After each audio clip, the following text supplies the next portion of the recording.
Welcome back, Booty Kickers. I am excited to invite you in today's conversation because today we are just going to be humans and dancers and see where this conversation goes. I am absolutely delighted to be joined by my friend Audra Queen, who is a fellow dancer herself, and she is the dance CEO. I'm sure she's going to share more about that with you. But really, I got to know Audra through being on her podcast last year and just connected with another truly amazing human, beautiful soul, and amazing dancer. And so I am excited this week just to have a conversation, dancer to dancer, and see what wisdom comes out of it for us to share with you.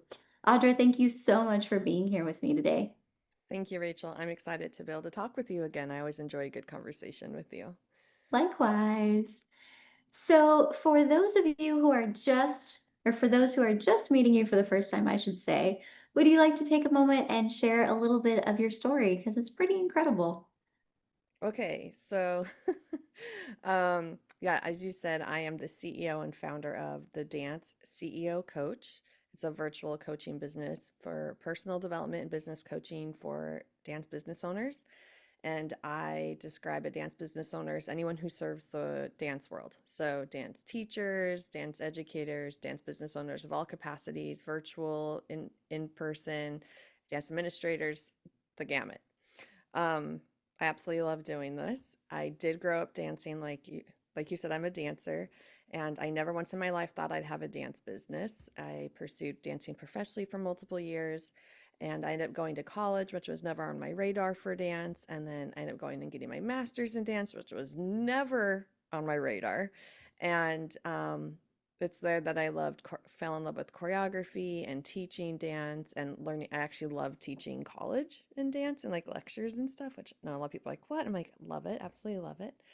Um, and in all of this, I had just planned on using my master's degree to teach full-time dance teaching positions. And I was married at this point and had two little humans, and my ex-husband and I got divorced, and all of a sudden, I was a mom, single mom of a 4 year old and a 2 year old, and was already mainly taking care of them.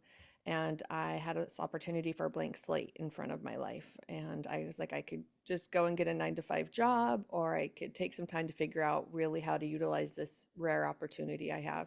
And I am religious, I do believe in God. So I spent some time with him, pondering, counseling, journaling, and one of the many evenings spent with him in prayer. I was actually sitting at Starbucks, and I was like, okay, what can I do? These are the needs I have. These are the desires on my heart. I want to keep dancing my life somehow, but I'll do whatever I should.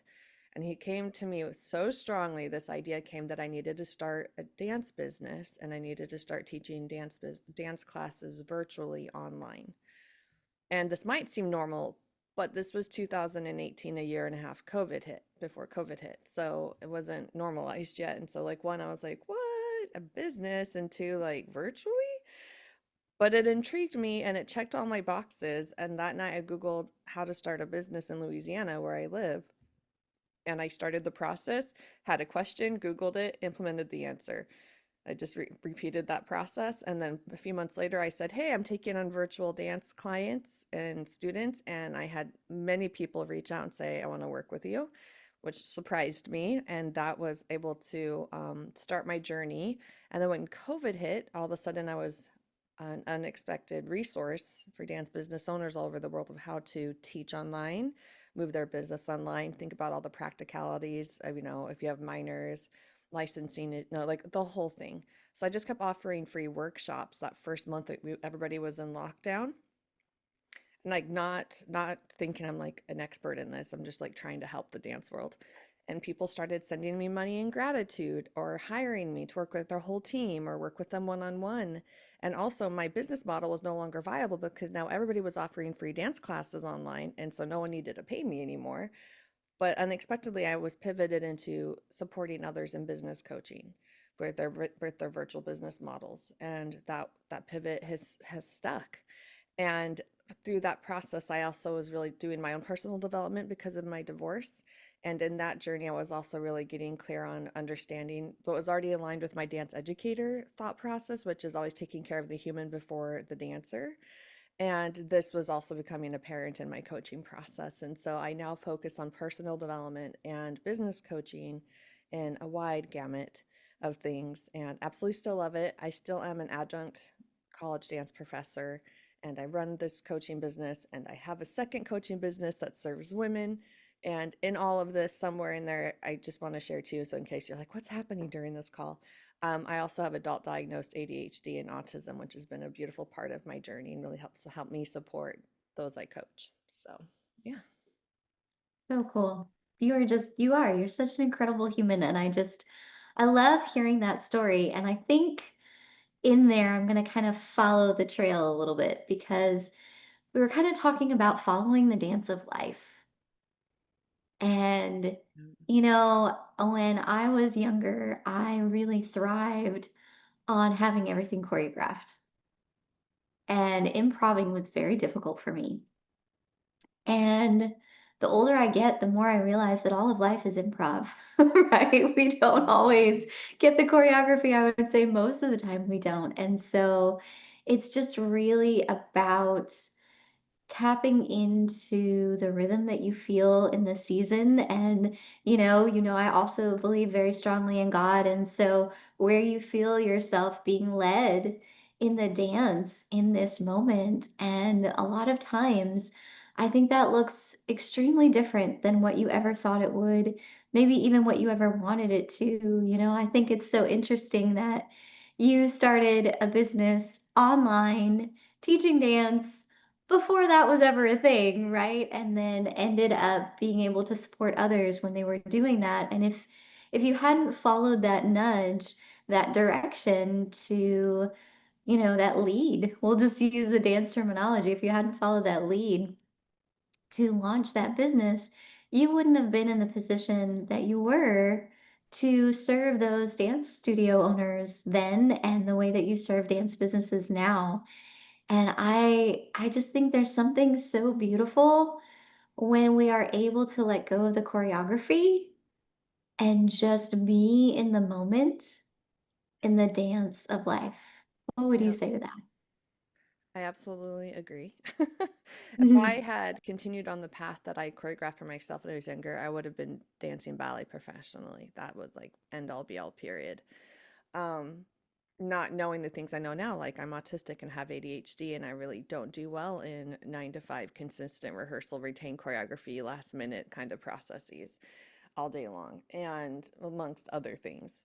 And what I've been able to get really clear on the last few years, it's not what am I doing, but why am I doing it? And so I Mhm. keep focusing on the purpose I keep feeling pulled in my heart, and that, keep like in partnership with God, who keep like, what's this thing, what I'm supposed to be doing? And the how keeps coming clear. And like I feel like that's what's then informed to me is how those things are going to be achieved as long as I keep focusing on what I'm doing, which is serving others to become the best versions of themselves and and recognizing the generational process to where if I'm supporting this dance business owner in a positive way and helping them shift into a self-focused approach and balance, and they're going to go over repeat that to those they serve, and just understanding I'm able to have a small part of a big impact. um, and then like I'm like, okay, I know this is what I desire to do. It's how do I do it? And that's when those business clarity ideas come in. And I normally like I've gotten a lot of my business inspiration and services I do from God, like same process. Like I'm like, yeah, okay, I need to put this thing out there. So I keep focusing on the what and the why, like what am I doing? What's the purpose of it? And then how is just the modality that can change at any point. Yeah. Yeah, I love that. So, for you, I know you said you were at Starbucks having a conversation with Mhm. God. You got the downloads, and then you went to start implementing them. What were some of the thoughts going through your mind? What was let's talk a little bit about the emotional journey Oh, of this. so much imposter syndrome. So I was like drowning in imposter syndrome. Mm, Um, I was excited. My creative self knew that I could figure this out, but also like my question was, who am I? Who am I to say, hey, I can do this for you? And then when COVID hit and people were asking me to support them and paying me money to support them in their businesses, absolutely, like what's going on. And I had actually found an all-female organization of business women business owners, entrepreneurs, and boy, was I just a tiny fish in a massive ocean. So many successful women in my mind, right, which was like money amounts, right? So like there was millionaires in there and things like that, and people were like making six digits a year. And I'm just like, just trying to pay my rent this month, like, and I'm like, and who am I? I'm just doing a virtual dance business. I just kept minimizing it and just thinking I was so unqualified and just kept waiting for somebody to call me out, which is what imposter syndrome is just waiting for someone to say, like, you're not qualified. And then people are like, no, you're qualified. You have this expertise. I want you to help me and my team. And it took other people consistently believing in me and then like having that come back to be like, oh, there's some shifts and some intentional work on the mindset, but which is actually a core part of the work I do with my clients is mindset work. But yeah, Yeah. absolutely. Just like I know that when I'm teaching, I'm really good, but like the structure of the business and like telling people that this is a viable option was not something I was confident in saying and doing. Yeah. What were some of the shifts that you feel like helped grow your confidence in that? Um, I intentionally sought to release my imposter syndrome. I didn't wait for it to happen. It was something I was like, I Mhm. want to learn how to work through this. And I think about mindset is just as and foundationally as important as like proper alignment. If you're a classically trained ballet dancer, like before you even go and start dancing across the floor, you need to know how to just stand properly and support your system. And to me, that's what mindset is if you don't have your mindset properly supported and ready to go, and then you're gonna falter a lot because you didn't put the foundational work in. And so I was like kind of playing catch up a little bit. Like I was putting action in, but then I had to go back and kind of redo some of the things I had learned because I had done it through the lens of being scared and thinking I wasn't worth it and I wasn't qualified. But it was intentional work. And in fact, I worked with another coach. Like I hired another coach to support me and I like learned about mindset and I learned skills and such and how to release and work through it. So yeah.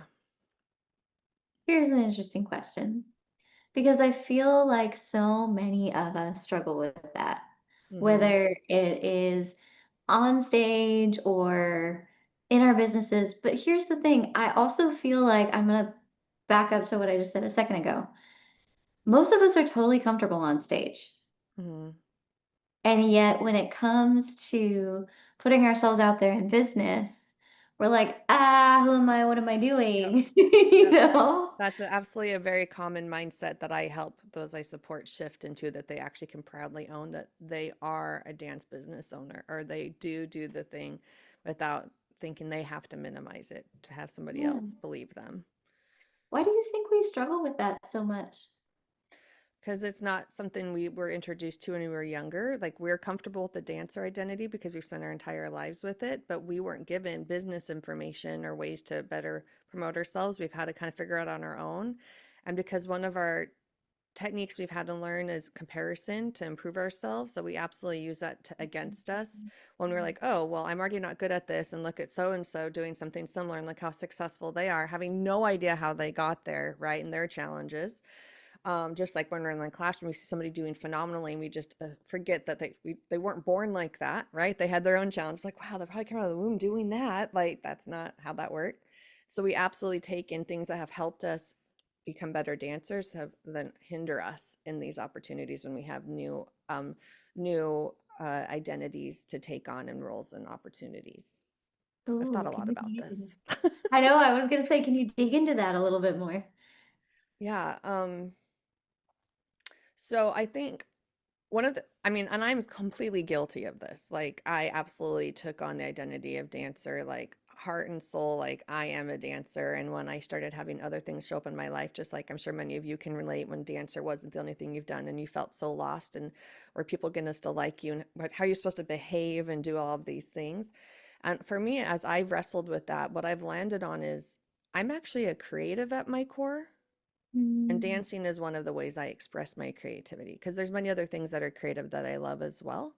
Mm. that dancers just want to spend the most time and energy and put like my like level of expertise is the highest at, but I'm not a dancer. I'm a creative who loves to dance. And when I was able to claim back Mm. my core identity and didn't let me be like a dancer revolves around me, like it's something I can get into, that helped me with that shift. And it allowed me to more confidently like, oh, I can also be a business owner. I can also confidently enjoyably paint. Not that I mean, and like, I'm not like I'm an expert painter, but I creatively enjoy painting and I enjoy expressing myself through making things and taking care of plants and playing the guitar. And like these other things are all expressions of my creativity and interior decorating.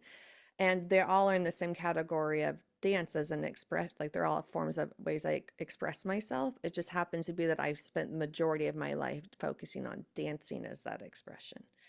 And so when we have the unhealthy balance, the unhealthy like imbalance of just being I'm a dancer, Yeah. which I know all of us have like struggled with, like, what am I if I'm not, right? If you're listening to this and maybe you stopped seriously dancing after high school, but you're still bringing it back in your life, and you're still like, well, what do I do? This is all I've worked on in my life. What do I mean? It's the same idea as recognizing that you have you at your core, and then you have all these different things that you enjoy and explore and can figure out and add to you, but they don't make you you. They're parts of you.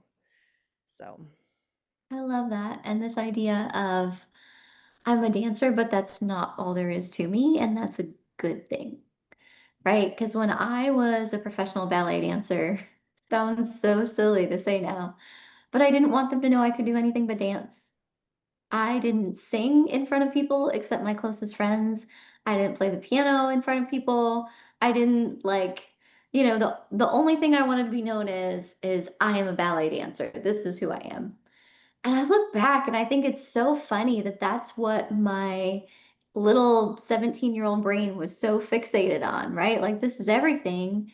And then in my story, when I lost ballet due to injuries and health issues, it really had me struggling to find myself again, to know who I was, to know what my identity even is anymore. And so I just love how you're bringing this up because it's interesting that for those of us in the dance world who have dedicated so much literal blood, sweat, and tears to our art form, to our passion, to our love, it is sometimes really hard for us to separate ourselves from dance and say, even as you said, it was interesting because as you said it, I caught myself going, "Oh, I don't know if I could say that," right? Of like, I am a creative who dances versus I am a dancer. And I will always be a dancer. And also, just like you, I have many other creative pursuits. And so being able to honor, this goes back to putting the human first, being able to honor the human in all of our many facets. As you and I are recording this, I am sitting on a pillow in my new living room because things are still getting unpacked, and that's just life, right? And you were saying this is the first that you've been home in 6 weeks, and just all of that kind of stuff. I think sometimes in the dance world, I would say even in the world of the arts where so much focus is put on the outcome that we forget to remember that we are humans in the process, that the process is still part of the outcome, and also that the humans are what is more valuable than any performance, right? Before anything else, you are not just a performer, you are a human. mm-hmm. And so I think that when it comes to this idea of dance and business, sometimes that gets a little jumbly too. What would you say to that? Yeah. Like I said earlier, that it was in my undergrad program that I fell in love with choreography. And I enjoy dance performance, but I absolutely love the process of creating. Like I will, no, I do not hesitate to take hours in the studio to create with others. Like that's what's the most fulfilling to me. And it just happens to be a beautiful outcome that there's something at the end. That reflected in my master's program, my master's thesis, my 30-minute performance. Even though there was an end result for the audience, my whole focus was each different dance I created, I used a different choreographic approach to do it, to explore and kind of play out and see how it could be built, still with a great end result. And like this comes down to what you're just sharing is like, yeah, we did train to be really good in front of others, right? But we are human, and just like I said earlier, also the modality, right? The modality changes.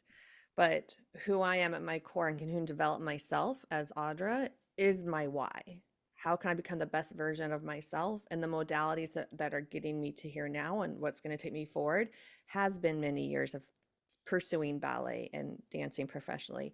There was a season I was a college student. I have now been married and I'm remarried. I'm a mother. Like there's different modalities that have helped me, and dance has been definitely an overarching theme in that. But still at the core, it's me on this journey. And Yeah. that it's the journey itself that I've fallen in love with. And it's made sense for me once I started to realize that, because of my love for choreography. Like I love the process, that I've been able to think about that more in my life. Like I enjoy the things that come up and the experiences that I have versus like, this is going to be perfect. Because at the end of the day, the only time in dance that things are finalized is when we perform on stage, and that's True. not a common thing in life. Like, if we I mean, I got married, but it's not like everything's finished. Like that just started a new journey, right? Like I became a mom, and yes, I hit that milestone, but that started a new journey. I mean, like I'm still every day in the process of experiencing things. Even my business is constantly evolving and growing because I'm constantly evolving and growing. And so I'm always in that choreographic process, which I love. And it's more of an improv, I think, like you were saying earlier. Yeah. Um, and I don't exactly remember your question, but I feel like that kind of summed up what you asked me. Totally, totally. Yeah, I think it got at the heart of it because to be honest, I don't remember exactly what I asked Okay, good. either. But we were talking about, yeah, navigating like differentiating who we are versus the outcome, right? And I Mm-hmm. think you summed that up beautifully. And I love how you brought about all of these modalities that have made you who you are. I think we forget that sometimes. It's not Mm-hmm. just our time in the studio that has made us who we are. Mm-hmm. It is, for you, your experience as a wife and a mom. For me, becoming an aunt is a huge thing that's made me a lot of who I am, and being a business owner and all of this stuff. And we forget, I think, sometimes because we do get so focused. I love how you brought up the comparison thing earlier. I'm going to jump around for a second. Um, about how the very skills that we learned in the studio sometimes can hinder us in business. And so we jump to the, well, how are they doing that? But their modalities are different than our modalities. And when we stop for a minute and reflect on, wait a minute, these are all the seasons in my life, and all of these seasons and happenings and changes and internal transformations are who has made me who I am. And so for me to show up fully as the best version of myself, whether it's on the stage, whether it's in the studio, whether it's in my family, whether it's in my business, in order to do that, it's required all of these modalities. And the process is perhaps the most precious part of the outcome. Because, like you were talking about your 30-minute performance, well, it was a 30-minute performance. And what we're talking about here is your life. Mm-hmm. And Yep. I think that whether it is one time across the floor that we didn't nail it the way we wanted to, or, Absolutely. you know, or man, I didn't hit that triple and I really wanted to hit that triple on stage, or whatever. Like we get so focused on a moment and we forget that all of life is about the process. Mm-hmm. And that's just a moment in time. Even as you're listening to this right now, wherever you are in your career, wherever you are in your business, I just Mm-hmm. want to encourage you that this is just a moment in time. And if you can pause, as Audra was saying, and take a moment to reflect on the modalities that have brought you to where you are, like I'm getting emotional just thinking about it, about how every single stage is part of the choreography, is part of following the dance that has led to you to this moment where you are. And is going to continue to lead you forward. And whatever you see isn't all there is, it is just a moment. What would you say to that, Audra? Amen. Um, yeah, and I want to clarify, I realize how I just said something might not fully land my point, which is yes, all these different modalities of being a mother and a wife and a teacher, those are all parts of me. They're not my core. So when I'm like, I'm a mom, it's just like I'm a creative and I express that through dance. Like I'm Audra, who's a mother. I'm not a mom. And then Audra got lost, which is totally normal for new moms to get lost. And I definitely was in the mix. But like I now am able to recognize that when I show up to being a mom, I'm Audra showing up and that I'm taking care of Audra so I can be a better mom versus I'm just focused on the mom part. And like same with being a wife to my husband. Like I'm showing up as Audra in this partnership, not I'm his wife and I need to do those things. So when I've had that shift where I'm at the core, I take priority 24/7, or the quality of when I show up in those other roles lessens.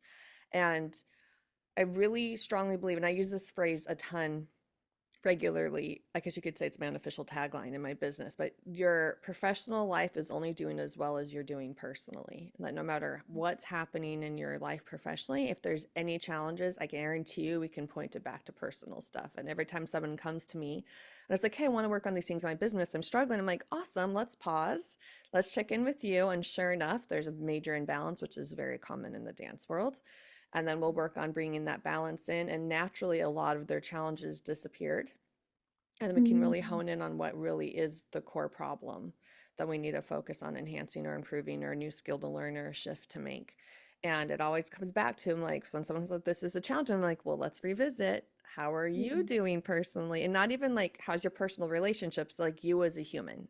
How are you doing personally as a human? Are you holistically taking care of yourself? And always without fail, the like major challenges are removed just by making us a priority again. And so I've been able to learn to release the selfishness I felt when I'd be like, I know, child, you want to hug me right now, but I'm so touched out. Like, I've, in order for me mm, to show up for you fully in 10 minutes, I need some space and I'll love the heck out of you. So I no longer feel guilty because I know I can like hug my child now and then like it not be a great experience. Or I can say, you're gonna have to suffer a few more minutes, you're gonna live. I'm gonna go decompress for a few, come back, and then we have a great hug for both of us. And like I don't feel guilty about that anymore. I'm more yeah, transparent with my clients, like because I do firmly believe in leading by example, and like who like I desire to be able to take them and along because I can share my personal experiences as a human. And so like I'll be like, hey guys, today this is how things are going. These are some challenges I'm facing right now. Like I am human, here we are. And I feel that helps things be more authentic and we can get to the root of things faster versus like perfect. Like everything's so great. How can I help you try to have a perfect life? Because that is not how life works. it's So, not. And it's really refreshing because I think that sometimes, whenever we're in the midst of a struggle and we reach out to someone else, we expect them to have all the answers. And I think if we're really honest with ourselves, there's a part of us that feels less than because we don't. And so when the person we're reaching out to can be honest that they don't have all the answers, kind of levels the playing field. And now I can learn from you, but I'm not sitting here going, oh, I'm so stupid that I don't have it figured out yet. Oh, if only I knew what she knew. Oh, if only I was where she was in her business. You know, like the example that you used of in class, like you don't know how many how much that person has been practicing behind the scenes, and you don't know all of that. Um, but even sometimes the best answers don't always nail it. And so I think that it's just really helpful for everybody involved when we can be authentic with ourselves and with each other, including the people that we're helping. mm-hmm. Yep, absolutely. Yeah, I don't, well, when I think about teaching, like there isn't one teacher that knows everything, but your job is to know more than the people in the room that you're working with to help them further along. But you don't need to know everything. So that's just really what it is when you're supporting others, just your desire is if you know, like if it is an expectation that you have that expertise, just to be a little bit further along so you pass it along. But I actually use this thought process with my kids too now, but like with my like if my clients come and have a question, if I don't know, I don't know, but we'll figure it out together. Same with my kids. If they're like, like I heard this thing at school and I'm like, cool, that's what this is. But I tell you what, I'm already starting to do a lot more research on urbandictionary.com with my child to learn I something bet. together. Yeah. Some things I didn't want to learn. Um, but so like the conversation is I'll answer if I know, and if I don't answer, we'll figure it out together. And that's been an approach I've been taking both with my children and with my clients, and with like being generous with myself too. So I actually, if you're okay with that, I want to actually jump back to another thing we were talking about. Yeah, Um, go for it. because you touched on it again, and then I realized I wanted to enhance on this. So the concept of like, if we take the skills we gained in the dance studio and it can hurt us outside of the dance studio, like compare ourselves to others, it can still be positive on how we ask the question of how are they doing that. So we're say like, how are they doing that? And we're like upset that they're like super successful versus curiosity. How are they doing that? What can I learn from them? Just like in the studio when we watch other dancers and we could be like so put off like, "Ugh, cannot believe that they're like such a good turner. And like you get defensive and take it personally versus like, what are they doing to make that more successful for them? And what can I take from that to figure out what that makes sense to apply to me?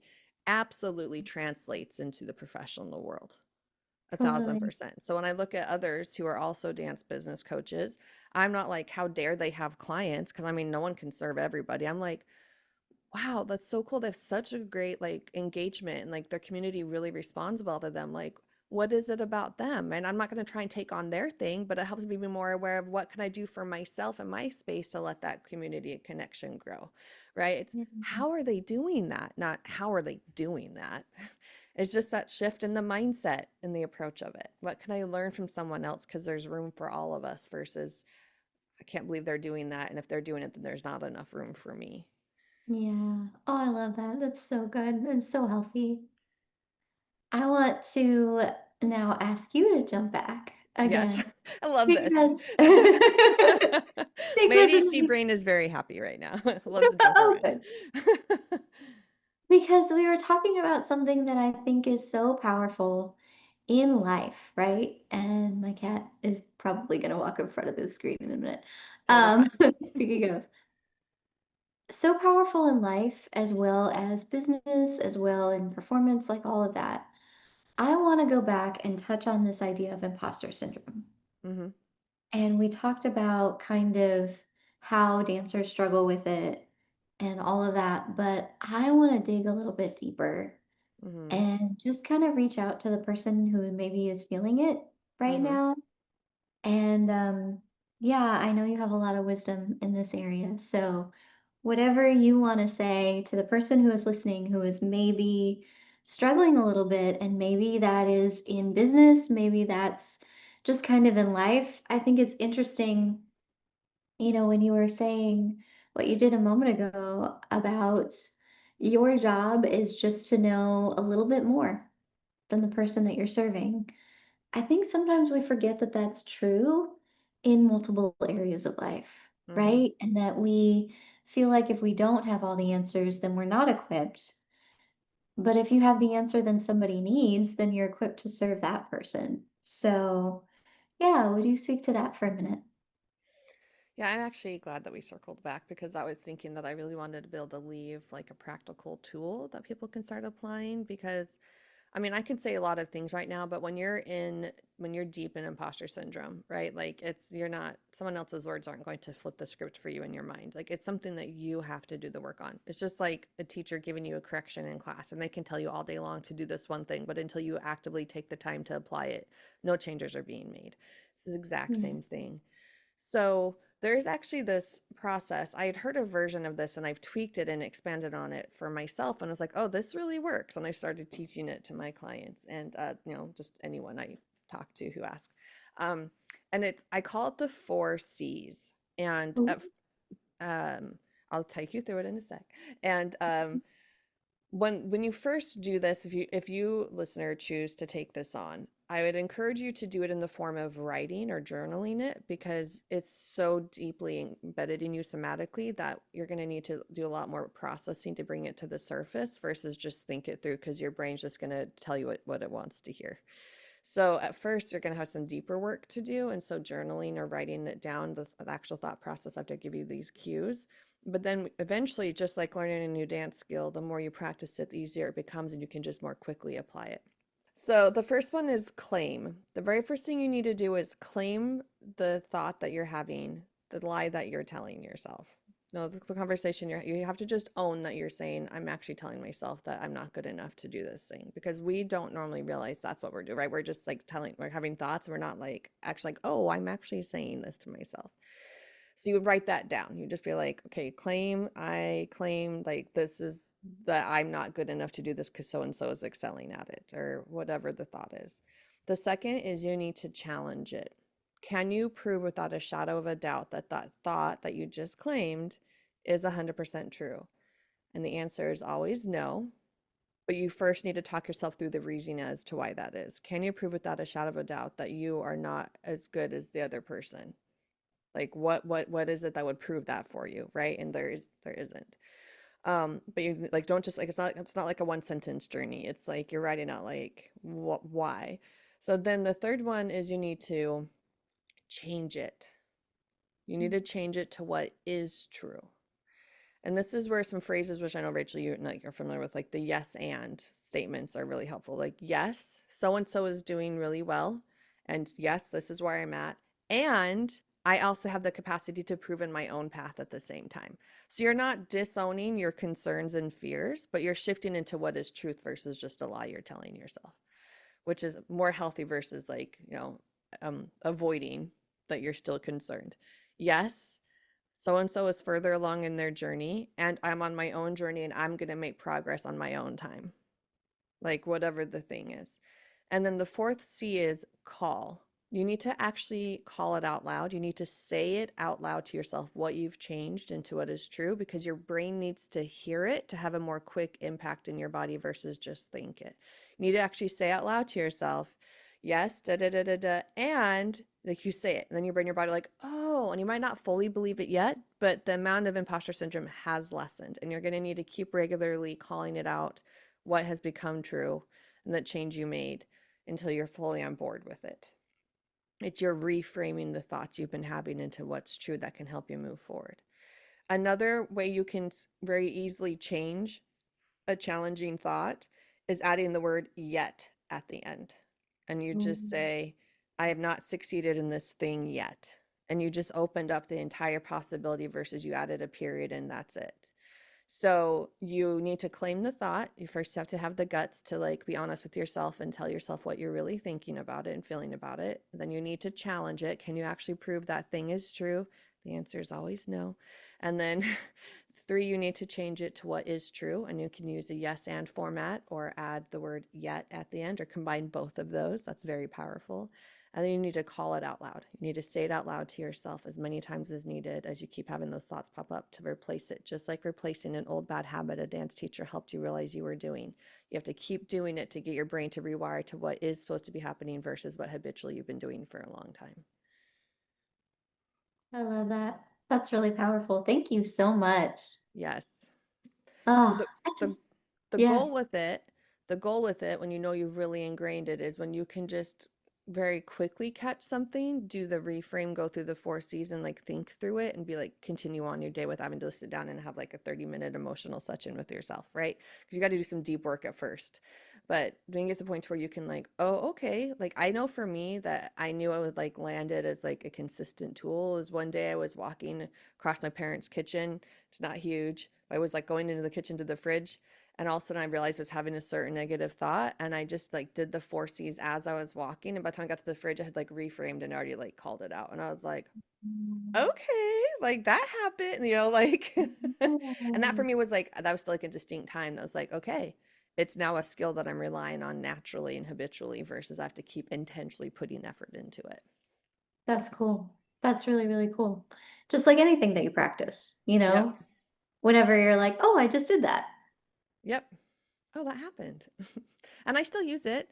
I'm human, right? Like each time I gain new skills, some level of imposter syndrome shows up. It's never as intense as it used to be, but it's actually very normal. Like professionals in so many areas say that they still experience imposter syndrome as they level up because each time you have a new advancement in your abilities, you're unsure if you're capable of doing it or not. It's very normal, and it's just the work you do to go through that faster, not letting it linger as long as impact you.